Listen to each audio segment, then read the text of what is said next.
Welcome to SC Squared, and after a short Thanksgiving break, we're back and ready to go. I'm Michelle Kennedy, alongside Adam Shear. Adam, how was your Thanksgiving? Probably overindulged a little bit too much, so I might be shopping for some new pants this weekend. Well, hopefully you overindulge in some sports knowledge as well, because we're going to talk about Guy-Marc Michel's ineligibility as well as possible football coaching candidates for Indiana. And then we'll discuss how the Pacers beat two NBA giants this week, how the Colts might be letting the division slip away, and how the Chicago Bears might have finally bared down on the NFC North. And then Logan, Zach, and Hank will be talking some national sports topics. Let's get right into it. The NCAA decided on Tuesday that Guy-Marc Michel, IU center, is ineligible. This kind of reminds us of what happened with Enes Kanter of Kentucky. Were you surprised by this decision? How do you think this will affect them, in the Big Ten season? I was slightly surprised from the standpoint that Kanter had accepted money to play professionally overseas and Michel hadn't, so that's a little different. I thought that he might have some leniency there. But from the standpoint of how this affects the team, I think IU's really going to miss Michel once it gets down to its Big Ten season when it has to face like Purdue's Juwan Johnson and Ohio State's Jared Sullinger. They're really going to struggle in the post defense against players like that, and it might be tough for them once Big Ten season comes around. Right. I think we're going to need to see some of the other big guys, the 6'9" guys like Pritchard, Elston, and Capobianco, really step it up and fill the void. Otherwise, it could be really detrimental to the Hoosiers. Yeah, another team that's struggling here in town is the IU football team. They did beat Purdue and win the Old Oaken Bucket, but now they've let go of their head coach, Bill Lynch, even though he did win that bucket 2 times in 4 years. Who is a viable candidate for a replacement, in your opinion? I really like Brady Hoke from San Diego State. He has the in-state ties to Indiana. He coached at Ball State, and he's been successful. And let's not forget, it was only a few years ago that he was coaching the Cardinals to a nearly undefeated season, including a win against the Hoosiers at Memorial Stadium. So I think he'd be a great candidate. Yeah, I would agree with that as well. Hoke definitely has those in-state ties, as you mentioned. All right, guys, when we get back, we will talk about how the Pacers might have finally turned the corner.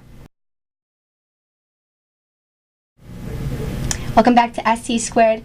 Adam, the Pacers picked up 2 big wins, and I know it's an 82-game season, but wins against the Heat and the Pacers in the same week is pretty impressive. Yeah, no, that definitely is, and they were both on the road, which is even more important. Here's the thing, though. They lost to the Jazz by 20 in Utah. I know it was a back-to-back, but you'd still like to see a little bit more consistency from this team. I mean, maybe a 10-point loss would have been a little bit more showing of how they're playing, but I do think right now when you go to teams like the Lakers and the Heat, and you beat them so handily, it's really important for this team. And I think they're actually playing at the level where I'd almost guarantee you this team is going to be in the playoffs this season. Right. I'm surprised by the Pacers, and I think that they're playing at a level well above what many people thought they would. Yeah, and a team that's doing that as well, and I hate to switch to football just awkwardly like this, but the Bears have really done that in the NFC North this year. I thought the Packers would have been the team that took that division, but right now the Bears look great. Tell us about what you think of this team and what their chances are come postseason. Well, this year the Bears seem to be able to realize that they need to make those changes and stick with them, and they've improved ever since they had that bye week. On defense, with Julius Peppers, I think he was a great acquisition by the Bears. Offensively, Mike Martz has done a great job. We have a standout season from Matt Forte, so all around just really an improved, more cohesive team. Also, I think going into the postseason, fans can expect to see more from them. They like to be called the underdogs. They come back from no one expects them to win, and they like to be on that side. Yeah, the Bears team is just really impressive, and like you said, Peppers is just playing at a defensive player of the year type level right now. Right. Also, a team that's usually dominant, struggling now are the Colts. What's going on with them? Oh, there's just so much. Injuries are hurting this team. They can't get their running game going. And on defense, they just aren't tackling well enough. I could keep going on and on about stuff, but really, I don't want to blame injuries too much, but with this team, it does factor in a lot. You lose Austin Collie with the concussion. Joseph Adai hasn't been playing a lot. Dallas Clark's pretty much done for the season, and so is Bob Sanders. So they've lost a lot of key guys. And you can't really use that excuse too much, though. It should be that they have the next man up philosophy, and that should how it be. Right. The Green Bay Packers aren't doing that bad, and they've had similar injury problems. So this Colts team really needs to step it up if they want to get back to the playoffs, and the Super Bowl hangover might be really affecting them. Yeah, well, hopefully with the banged-up roster, the Cowboys coming in, the Colts can get back on top. When we come back, Hank and Logan will discuss some ACC challenge. We heard you were laughing about it. That's fine.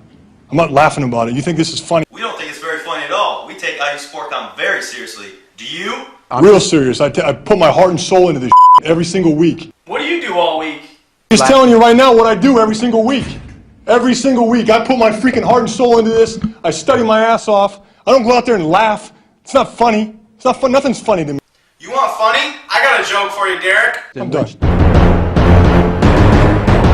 IUSportCom.com is as serious about IU sports as Derek Anderson is. Welcome back to SportCom Sport Chat alongside Logan Robertson. I'm Hank Glassner, and we'll talk a little Big Ten ACC Challenge basketball as the Big Ten won the tournament or the challenge for the second straight year, winning 6-5. But I think this really solidifies the Big Ten's position as the top conference in the nation, doesn't it? Yeah, I think their depth is really what separates them. They've got 5 teams in the top 25, probably 7 or 8 teams with a legitimate chance to make it to the NCAA tournament in March.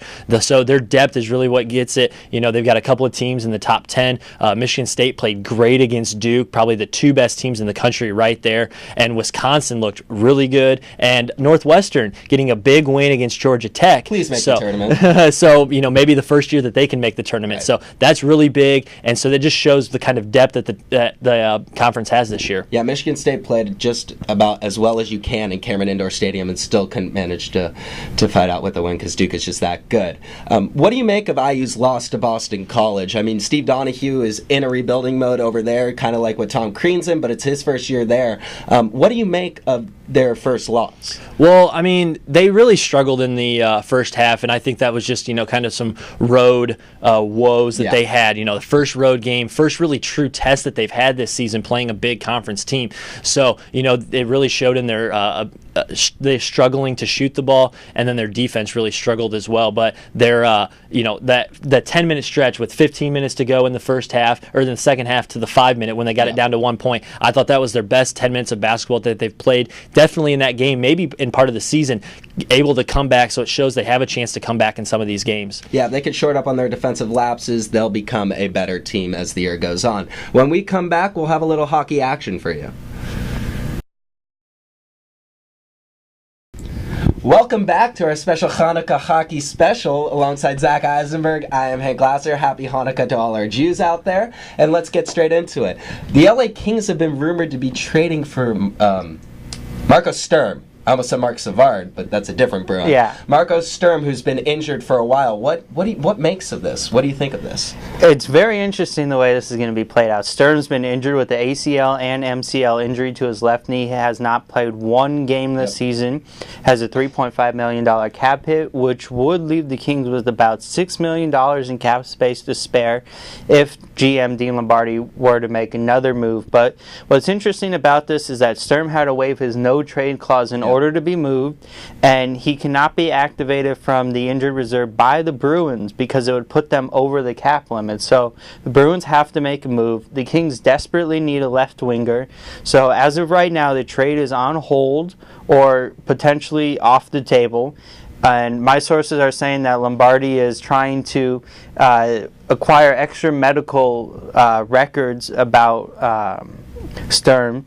So we'll see what happens with that. The Kings desperately need a left winger, and Sturm is one of the guys who will help them. He averages about 25 goals a season, and the Bruins need to make a move, so we'll see what happens. Yeah, he's a proven 20 to 25 goal scorer every year.